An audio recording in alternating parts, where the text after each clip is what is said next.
वैसे तो भोजपुरी फिल्म के अभिनेता खेसारी लाल यादव ने अपने सफर की शुरुआत भोजपुरी गीतों से की थी। 2012 में उनकी एल्बम आई, जिसे यूपी और बिहार के भोजपुरिया लोगों ने खूब पसंद किया।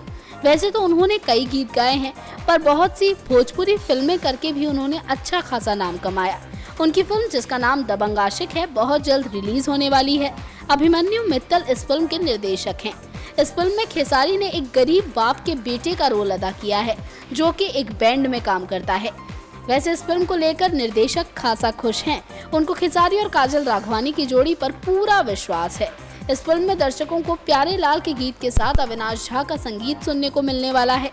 खेसारी और काजल के साथ कई और बड़े सितारे इस फिल्म में हैं, जिनमें शामिल हैं गोपाल राय, अंजना सिंह, श्वेता वर्मा आदि कलाकार।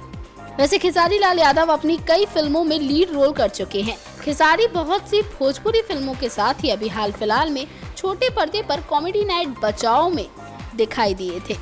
कम समय में ही खेसारी ने भोजपुरी सिनेमा में एक अच्छा खासा स्थान प्राप्त कर लिया है और वो अपने करियर में दिनों दिन आगे बढ़ रहे हैं। नेक्स्ट 9 न्यूज रूम से जूही की रिपोर्ट।